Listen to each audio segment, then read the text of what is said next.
नमस्कार, आर्यन खबर पे आपका स्वागत है। मैं हूं दीपक प्रियदर्शी। बिहार में बीजेपी के चाणक्य कहे जाने वाले केंद्रीय गृह मंत्री अमित शाह 2 दिनों के दौरे पर बिहार आए थे। 2 दिनों तक उन्होंने बिहार में मंथन किया, बीजेपी नेताओं के साथ बैठे, एनडीए के नेताओं के साथ बैठे, गोपालगंज में बड़ी रैली की, सहकारिता के कार्यक्रम में शामिल हुए, कई मूल मंत्र देकर गए। लेकिन सबसे ज्यादा फोकस इस बात पे रहा कि क्या अमित शाह क्या संदेश देकर गए, क्योंकि बीजेपी के साथ जिस दिन वो 29 तारीख की रात में वो आए, उसके बाद उन्होंने 2 बैठकें की। मैराथन तरीके से उन्होंने बीजेपी के नेताओं के साथ बैठक की। उसके बाद वो गोपालगंज गए। गोपालगंज में वो जाके, लालू यादव का गढ़ माना जाता है गोपालगंज, और वहां जाकर उन्होंने सीधे सीधे लालू यादव पर बहुत सारे हमले किए, अटैक किए। लेकिन उसके बाद मुख्यमंत्री आवास जाकर एनडीए के नेताओं के साथ बैठे। तमाम एनडीए के नेता, सभी शीर्ष नेता अपनी अपनी पार्टी के जो सहयोगी दल है उनके साथ बैठकर चुनावी मंथन किए। क्या रहा उनके अमित शाह के बिहार दौरे का मतलब, क्या संकेत निकाले जाएं? क्योंकि अमित शाह ये कह चुके हैं कि अब वो बिहार में डेरा डालेंगे, यानी बीजेपी इस बार हर संभव प्रयास करेगी कि सरकार हर हाल में उसकी बने। इसी मुद्दे पर चर्चा करने के लिए हम लोग यहां मौजूद हैं और हमारे साथ बिहार के वरिष्ठ पत्रकार, जो बेहद संजीदगी से राजनीति के हर पहलू पे नजर रखते हैं, श्री दीपक कोचगवे हमारे साथ मौजूद हैं। दीपक जी, बहुत बहुत स्वागत है आपका। नमस्कार, नमस्कार। दीपक जी, अमित शाह बिहार में आए और अमित शाह को यह कहा जाता है चाणक्य। चाणक्य मतलब कूटनीति में माहिर। और अमित शाह की छवि भी ऐसी है कि जो भी वो फैसले करते हैं, जो भी चीजें करते हैं, वो बेहद सटीक होता है। और इस बार जिस तरह से बीजेपी का मूड है कि इस बार हर हाल में सरकार बननी चाहिए, बीजेपी एकदम जिसे कहें कि मुट्ठी बांधकर बैठी हुई है, ऐसे में अमित शाह के इस दौरे को आप किस तरह से देख रहे हैं? देखिए अमित शाह चाणक्य हैं, इसमें दो मत नहीं। कैंपेन कैसे किया जाता है और चुनाव कैसे जीता जाता है, वो विधि वो जानते हैं।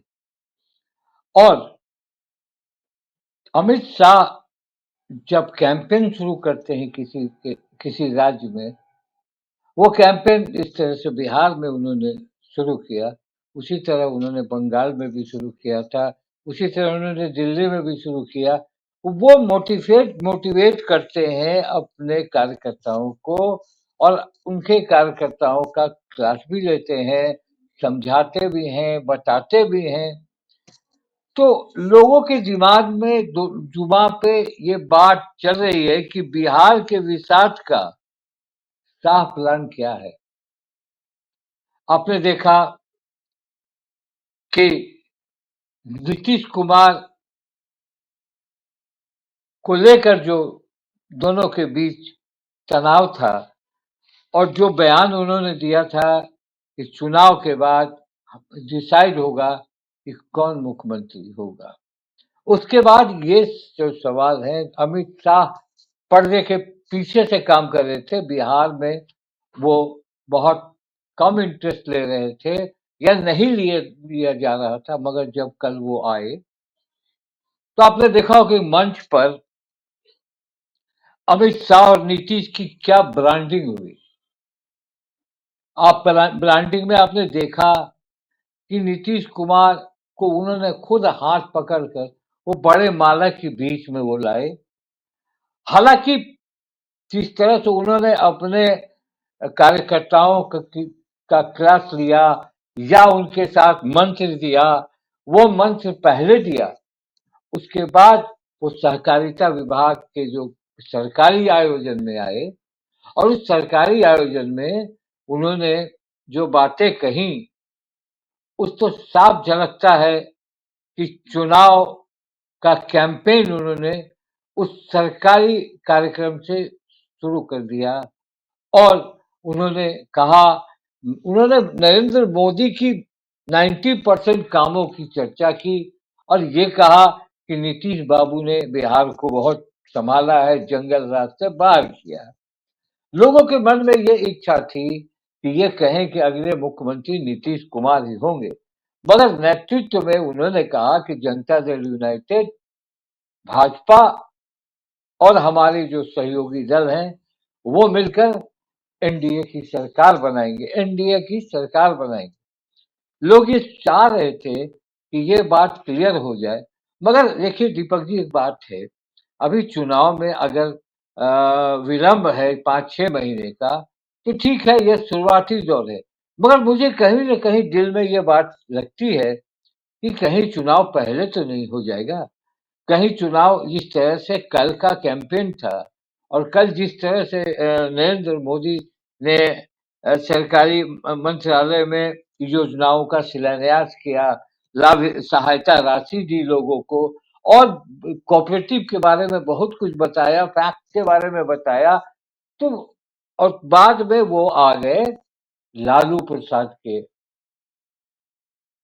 लालू प्रसाद उनके निशाने पर आ गए और जंगल राज की बात जिस तरह से, देखिए एक बात तो जरूर मैं कहूंगा, जंगल राज, जंगल राज, ये मैं तो देख रहा हूं कि मैं जब बहुत ही सक्रिय था दीपक जी, पत्रकारिता में, बहुत ज्यादा। लालू यादव पे जो उन्होंने अमित शाह जी ने कहा है उस पर हम आएंगे, लेकिन आपने अभी नीतीश कुमार की बात की थी कि नेतृत्व एनडीए उनके नेतृत्व में चुनाव लड़ेगा, लेकिन सीएम के फेस पर एकदम चुप्पी है, एकदम से चुप्पी है। अगर इसका कारण क्या हो सकता है? आप नेतृत्व सौंप रहे हैं कि आप चुनाव में नीतीश जी के नेतृत्व में चुनाव लड़ेंगे, लेकिन सीएम फेस देने के नाम पे या सीएम कहने के नाम पे कि अगले मुख्यमंत्री भी नीतीश होंगे, इस पर बीजेपी चुप क्यों है? देखिए नीतीश कुमार ने तो जो काम किया है, वो काम तो लोगों के बीच जाता है, विकास के कार्यों को नीतीश कुमार ने किया है। मगर नीतीश कुमार के साथ ही फिर एक गड़बड़ी बात हो जाती है, जिससे यह लगता है कि नीतीश कुमार बहुत कमजोर होते जा रहे हैं और नीतीश कुमार को आखिर ये बात कहने की जरूरत क्यों पड़ती है कि मैं 2 बार गलती कर चुका, अब नहीं करूंगा, अब मैं नहीं जाऊंगा, अटल बिहारी वाजपेयी ने मुझे मुख्यमंत्री बनाया था, मैं अब उनको कैसे जगह दे सकता हूँ इस पार्टी को। ये जो मतलब है, ये जनता के बीच जाकर एक सवालिया निशान खड़ा करता है कि एक बार जब आप बोल चुके कि अब नहीं जाएंगे, अब हर मीटिंग में आप बोलते हैं, तो इससे ये साफ जाहिर होता है दीपक जी कि नीतीश कुमार का जो शौर्य था, जो दम्भ था, जो उनकी ताकत थी, जो वोट बैंक था, कहीं ना कुछ बात क्या है, आखिर बार बार ये सर्टिफिकेट क्यों दे रहे हैं कि अब हम नहीं जाएंगे। तो इससे क्या होता, इससे बीजेपी उस चीज को भुना लेती है। बीजेपी समझ रही है कि अब नीतीश कुमार हर हाल में मेरे साथ रहेंगे, जाएंगे कहाँ, तो अभी नेतृत्व उनके पास। और ये कहा गया कि नरेंद्र मोदी और नीतीश कुमार के नेतृत्व में बिहार का चुनाव होगा। नरेंद्र मोदी प्रधानमंत्री हैं और नीतीश कुमार मुख्यमंत्री है। राज्य का चुनाव मुख्यमंत्री के फेस पर या वो मुख्यमंत्री जो है उसके फेस पर होता है दीपक। मगर ये बार बार नरेंद्र मोदी और इनके नेतृत्व में चुनाव होगा, जेडीयू बीजेपी के बीच चुनाव होगा, मगर उन्होंने ये नहीं कहा कि मुख्यमंत्री नीतीश कुमार ही होंगे। हालांकि ये जो आपने देखा कि ये चर्चा बहुत आम लोगों में है। देखिए लालू का विरोध करना, क्योंकि लालू ही एक ऐसी पार्टी है जो हार पाएगी बीजेपी के सामने या उसको ओवरकम करने की क्षमता है उसमें। मगर ये जो सवाल है कि आप नेतृत्व की घोषणा नहीं कर रहे हैं, हो सकता है कि बीजेपी का प्लान ये होता है, जैसे दिल्ली में उन्होंने नेतृत्व कौन करेगा उसकी घोषणा नहीं की, मध्य प्रदेश में कौन करेगा उसकी भी घोषणा नहीं की, महाराष्ट्र में कौन होगा उसकी भी घोषणा नहीं की, मगर जब जीत मिली तो उन्होंने मुख्यमंत्री दे दिया। तो बिहार में मैं अभी भी कहता हूं कि बीजेपी ड्राइविंग सीट पर है अब। और बीजेपी, जनता दल यूनाइटेड के हवाले की बात कर रहा हूं, वहां ड्राइविंग सीट पर बीजेपी है और बीजेपी हर हाल में चाहती है कि उनका मुख्यमंत्री बिहार में हो। ये अंडरस्टूड है, एक ये चीज और लोगों के देखने को माइंड मिला, में एक जा चीज चुका है। जो स्टेटमेंट आया, जो एक चीज और देखने को मिला कि अमित शाह ने जब एनडीए की बैठक की, उसमें तमाम जितने भी दल हैं, चाहे जेडीयू हो, जीतन राम मांझी की पार्टी हो, चिराग पासवान की पार्टी हो, उपेंद्र कुशवाहा की पार्टी हो, ये सारे लोग मौजूद थे और उसमें ये कहा गया कि अब आप लोग अलग अलग टुकड़ों में बंटकर मत देखिए, आप लोग अलग अलग बंटकर मत देखिए, सिर्फ और सिर्फ कमल को देखिए। इसका क्या मतलब हुआ? देखिए, उसमें उन्होंने ये बात तो कही, डोमिनेंस तो कमल का है ही। उन्होंने अपने कार्यकर्ताओं को क्या कहा कि जनता दल यूनाइटेड या हमारे सहयोगी दल के जो भी उम्मीदवार हैं, उन्हें जिताने की कोशिश कीजिए, उन्हें जिताने की पूरी कोशिश कीजिए, मिलकर कोशिश कीजिए। तो हम तो जीत ही रहे हैं, हम आपको जिताएंगे। ये देखिए, बहुत बड़ा ये परसेप्शन है और बहुत बड़ा चाणक्य नीति है कि हम कह रहे हैं कि जनता दल यूनाइटेड के उम्मीदवार को जिताइए, आप लोग उसमें कोई कोताही मत बरतिए। तो आपको लगता नहीं है कि हमको तो लगता है कि देखिए, नीतीश कुमार, मैं मानता हूँ, मैं अभी भी मानता हूँ कि नीतीश कुमार के से अच्छा सीएम बिहार में बहुत दिनों के बाद मिला। मैंने ये देखा ठीक है, मैंने देखा, बहुतों चीफ मिनिस्टर को देखा, मगर चंद्रशेखर सिंह, भगवत झा आजाद और नीतीश कुमार, ये तीन लोगों को जो देखा, काम करने की शैली, अदा और कड़कपन, ये दिखा। मगर आपको अब दिखता है कि आखिर नीतीश कुमार इस तरह क्यों करते हैं। नीतीश कुमार ने भी कहा कि हमने 50% महिलाओं को पंचायती राज में दिया, मगर ये चर्चा नहीं की। अमित शाह ने लगातार बोलते रह गए कि हमने शौचा मोदी जी ने शौचालय बनाया, मोदी जी ने घर बनाया, मोदी जी ने बिजली दी, मोदी जी ने ये किया। और ये नहीं कहा, देखिए, बिहार का चुनाव है, बिहार का चुनाव है और मोदी की प्रशंसा हो रही है। मोदी स्टार प्रचारक हो सकते हैं। आप अगर वो प्रधानमंत्री हैं तो 2-4-10 जगहों पर रैलियां कर सकते हैं पार्टी को मजबूत करने के लिए। उनके ये नेशनल इशू पर ये चुनाव नहीं लड़ा जा रहा है, ये लोकल इश्यूज पर बात हो रही है। मगर यहाँ जिस तरह से मोदी जी ने मखाना लाया, मोदी जी ने मक्का को ये बनाया, एमएसपी पर किसान से खरीदा, यानी टोटल बात वो मोदी जी की कर रहे थे। नीतीश जी के बारे में एक ही लाइन कहा कि नीतीश जी ने बिहार को जंगल राज से बाहर निकाला। तो चंदन जी, अभी टू लेट, मे बी कि चुनाव पहले हो जाए, हो सकता है। ऐसी ऐसी स्थितियां हैं, चूंकि देखिए, जिस तरह से वक्फ बोर्ड का मामला है, देखिए, वक्फ बोर्ड में क्या स्थिति है वो मुस्लिम नहीं समझ रहे हैं। जो भी हो, जब बिल पेश होगा सदन में, वो दिन देखने को होगा कि नीतीश कुमार क्या कहते हैं। और वो आपने देखा कि किस तरह मुस्लिम समुदाय ने उनका विरोध कर दिया, जो नीतीश कुमार के प्रशंसक रहे।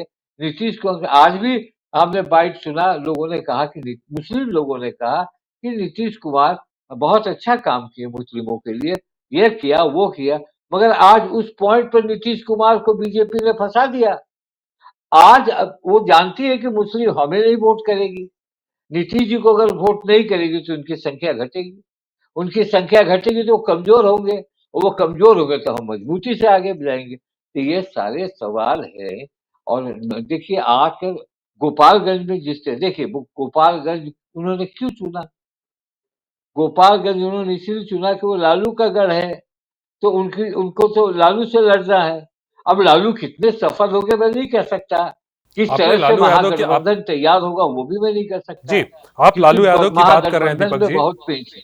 जी, आप लालू यादव की बात कर रहे हैं, लेकिन राजनीति में जो मैं समझ रहा हूं कि राजनीति में अभी फिलहाल लालू यादव उतने एक्टिव नहीं है फिजिकली रूप से। अभी फेस आरजेडी में तेजस्वी सबसे बड़ा चेहरा है आरजेडी का, जो कहीं ना कहीं सीधे सीधे एनडीए से, चाहे मोदी जी से या फिर नीतीश जी से आमना सामना करेंगे। आपको लगता है कि न होते हुए भी, इतना एक्टिव न तो होते हुए भी, बिहार की राजनीति में और आने वाले चुनाव में लालू ही सबसे बड़े फैक्टर होंगे?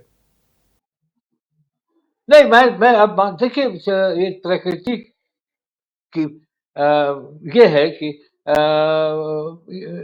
कि आदमी के हर चीज में उम्र बढ़ने से क्षरण होता है, शारीरिक रूप से क्षरण, मानसिक रूप से क्षरण, पॉपुलैरिटी कम होती है। लालू प्रसाद यादव अनडाउटली एक बड़े नेता है, बहुत बड़े नेता है।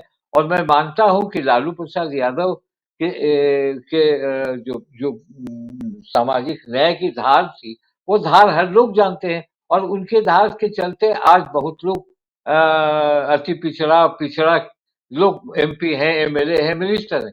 मगर एक समय होता है, आज की तारीख में मैं ये मानता हूँ कि जिस तरह से बीजेपी अपने सहयोगी दलों को ऑर्गेनाइज कर रही है, एक छतरी में ला रही है, अभी तक एनडीए में छतरी खुला नहीं है। कांग्रेस एक अलग ढाल पर है। अ, मुकेश सहनी कुछ समय से एक निमंत्रण गया है, तो डगमगाया हुआ महागठबंधन फिलहाल दिखता है।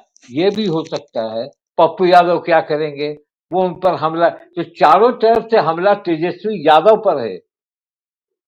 अब तेजस्वी यादव इससे कैसे निकलेंगे अभिमन्यु बन के, कहाँ वो उनका ये होगा, मुझे लगता है कि बहुत मेहनत करनी पड़ेगी, क्योंकि पिछले चुनाव में जो उनके पास अस्त्र था रोजगार का, वो अस्त्र इस बार नहीं है।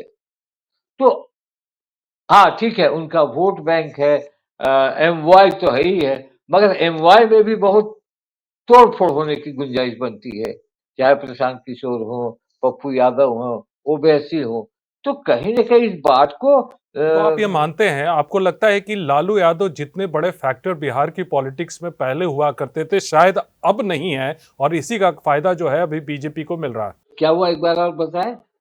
जी, मैं मेरा सवाल ये है कि क्या लालू यादव पहले जितना उनका ऑरा था, हालांकि लालू यादव का ऑरा अभी भी कम नहीं हुआ है, क्या अब उतने बड़े फैक्टर नहीं रह गए हैं जिसका फायदा अभी बीजेपी उठाने की कोशिश में है? देखिए, मैंने पहले ही कहा कि लालू यादव वो लालू यादव नहीं है। ठीक है, आज भी कुछ तबका है, गरीबों का तबका है, वो बड़ी तारीफ करते हैं लालू यादव। और लालू यादव, आपको आपने देखा कि लालू यादव जिस समय थोड़े ताकतवर थे, उस समय भी 2010 में बहुत बुरी तरह पराजित किया था नीतीश कुमार ने। 22 सीटों पर आकर खड़े हो गए थे। उस समय यादव और मुस्लिम वोट में बंटवारा हो गया था, और नीतीश कुमार के पार्टी में जितने यादव कैंडिडेट थे, जीते थे, मुस्लिम जीते थे, और इनके पास 22 सीट आई। तो सवाल ये चुनाव का है, और एंटी इनकम्बेंसी है, ये बात नहीं है। एंटी इनकम्बेंसी नीतीश के खिलाफ जरूर है, मगर अब उसको किस तरह ये लोग मैनेज कर रहे हैं। और इन लोगों की टीम आप देखिए, आपने देखा क्या कहा अमित शाह ने, आप लोग गांव गांव जाएं, घर घर जाएं, लोगों से मिलें, और प्रधानमंत्री के द्वारा किए गए कार्यों की जानकारी दे उन्हें। प्रधानमंत्री के द्वारा किए गए कार्यों की जानकारी दे, और एक शब्द कहा कि ये जो एनडीए के साथ जो काम हुआ उसके बारे में भी जानकारी दे। तो आपको नहीं लग रहा है कि बूम हो रहे हैं नरेंद्र मोदी, और चुनाव में नरेंद्र मोदी बिहार को अपने हाथ में लेंगे, और अमित शाह तो ले ही चुके हैं। और जिस तरह से सीट शेयरिंग की बात है, अब देखिए सीट शेयरिंग में दोनों तरफ पेच है, मैं ये बता रहा हूँ। सीट शेयरिंग में जैसे आरजेडी है, मुकेश सहनी है, लेफ्ट पार्टी है, सीपीआई सीपीएम है, सीपीआई माले हैं। तो एक चुनौती है कि तेजस्वी यादव, क्योंकि तेजस्वी यादव पर को लालू यादव ने शक्ति दे दी है अपनी, कि आपको जो निर्णय लेना हो ले, पार्टी में आपको हमने बना दिया। अब उनके घर में कैसे टिकट बंटवारा होगा, क्या होगा, इस बहुत बड़ी समस्या उसी तरह एनडीए में है। चिराग पासवान का आज बयान आया। आज चिराग पासवान ने क्या कहा, वक्फ बोर्ड पर उन्होंने कहा कि जेपीसी की रिपोर्ट आई है, उस रिपोर्ट को सदन में पेश होगी, वो देखा जाएगा। मगर उन्होंने सपोर्ट किया एक तरह से इस समुदाय का। तो कहीं ना कहीं वहां भी परेशानियां हैं। और एक चीज और मैं बताऊं, एक नेगेटिव बात है, बीजेपी अगर वो बार बार लालू यादव और तेजस्वी यादव को छेड़ेंगे या बोलेंगे, तो वो धीरे धीरे मजबूत हो जाएंगे। अब आपने देखा आज होगा तक ट्वीट के जरिए जिस तरह से अमित शाह ने लालू यादव पर अटैक किया, मीसा भारती, रोहिणी आचार्य, तेजस्वी यादव, सब ने ट्वीट करके कहा कि लालू यादव बहुत बड़े नाम है, और जिस तरह से हमले किए जा रहे हैं, जितना हमला होगा उतने मजबूत होते जाएंगे। देखिए ये बात तो ठीक ही कहा कि लालू यादव को आप अगर बोलेंगे तो लालू यादव अभी भी ठीक है, उन पर चारा घोटाला का आरोप लगा, उन पर बहुत सारे आरोप लगाए, तब भी आरजेडी अलाइव है। आपको नहीं लगता है कि आरजेडी को समाप्त हो जाना चाहिए था? मगर आरजेडी बड़ी पार्टी बनकर उभरती है, तो और कांग्रेस की भी वो जरूरत है। सवाल इस चुनाव का है, सवाल है कि तेजस्वी यादव किस तरह इसको मोल्ड करते हैं अपने तरफ, क्योंकि उनके पास अब रोजगार का इशू नहीं है। अब वो वक्फ बोर्ड की बात है, अब वो बहुत तरह का इश्यूज बनाना चाहते हैं। तो अच्छा, जैसे तेजस्वी यादव नीतीश कुमार पर अगर व्यक्तिगत हमला करेंगे तो तेजस्वी यादव ही लूज करेंगे। तो एक दो बड़े नेता हैं। देखिए बिहार में अब तो दो बड़े नेता रह गए दीपक। एक तो रह गए लालू प्रसाद, एक नीतीश कुमार। शरद यादव चले गए, फर्नांडिस नहीं रहे, रामविलास पासवान नहीं रहे। अब उनके आल औलाद आ गए।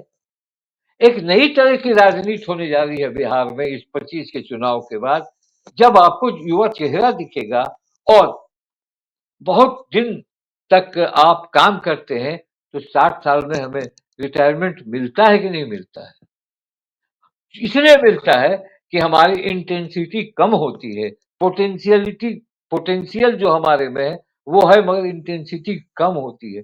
तो वो पॉलिटिक्स में भी होती है, चाहे वो लालू हो। देखिए लालू यादव के पास एक बड़े पत्रकार गए थे, हमारे मित्र हैं, किताब देना था उनको, और उन्होंने बहुत दुख जाहिर किया लालू यादव के शारीरिक को देखते हुए, कि लालू जी बोल नहीं पा रहे थे, और हमने तेजस्वी से मुलाकात की, बहुत अफ़सोस हुआ। उसी तरह नीतीश कुमार के सामने कोई खड़ा नहीं हो पाता था। अब देखिए नीतीश कुमार का हाथ पकड़ के जो विजेंद्र यादव रोकते हैं, नीतीश कुमार वो नीतीश कुमार नहीं दिखते। तो ये क्षरण है शरीर का, ये क्षरण है। आप कितना काम करेंगे? दिमाग आपका है, आप कितना काम करेंगे? एक सीमा होती है, there is a elastic limit, कि आप लिमिट को कितना टानिएगा, अगर ज़्यादा टानिएगा तो टूट जाएगा वो। तो ये नया चीज़ आने जा रहा है, और मुझे लगता है कि अमित शाह ने ये संकेत दे दिया है कि Narendra Modi will be the face and Nitish Kumar will be also face. तो अब नरेंद्र मोदी आएंगे, वो करेंगे, और उनकी चीजों को आप बताइए। तो बिहार के इश्यूज को आप देखिए, बिहार के चुनाव को इस तरह से सीरियसली ले लिया कि कल अंबेडकर इंटरनेशनल सेंटर है दिल्ली में, वहां जेपी नड्डा ने बिहार के प्रवासियों को बुलाया और मीटिंग ली, और कहा कि आप कैसे पलायन हुआ, आप जाके बिहार में उन जगहों पर जाइए, जंगल राज से बचाइए, और देश अगर जंगल राज की ओर जाएगा बिहार, तो बहुत ही तो आप देख रहे हैं चारों तरफ से जेपी नड्डा दिल्ली में कर रहे हैं, अमित शाह पटना में है। तो ये लगता है मुझे कि अब एक नए टाइप का मामला है। हाँ, जाहिर सी बात है कि अभी आने वाले तैयारी चुनाव में में भले ही कुछ समय तैयारी है। में जी। एक मिनट, तैयारी में बीजेपी आगे है, मगर उसको वोट कैसे आएगा? उन्होंने भी बहुत की कोशिश की लालू यादव को काट के लिए, यादवों के वोट को। उन्होंने नित्यानंद राय को लगाया, कभी रामकृपाल को लगाया, कभी वो यादव थे जो बिहार के प्रभारी थे, देवेंद्र भूपेंद्र यादव। वो उनको लगाया। हाँ, तो उनको लगाया, मगर सफल नहीं हुए। तभी तेजस्वी ने बड़ी पार्टी बनकर दिखा दिया। तो अबर के चुनाव में कुछ ऐसा है कि ऐसा नहीं है कि बीजेपी का बिहार में पताका बहुत तेजी से चल रहा है, मगर हाँ, पताका खड़ा करने की कोशिश बहुत अभी बीजेपी बहुत कर। सारे रंग दीपक जी अभी देखने को मिलेंगे, क्योंकि अभी चुनाव में समय है, अभी बहुत सारे समीकरण, बहुत सारे पत्ते हैं। अभी दोनों गठबंधनों में जब सीटों को लेकर बैठक होगी, उसमें क्या कुछ होता है, कि क्या कहाँ किधर उथल पुथल मचती है, अभी तो बहुत कुछ देखने को मिलेगा। लेकिन जिस तरह से अमित शाह बिहार आके उन्होंने एक साफ कर दिया है कि बीजेपी इस समय सिर्फ और सिर्फ बिहार मिशन पर है। फिलहाल इस बातचीत के लिए बहुत बहुत धन्यवाद दीपक जी।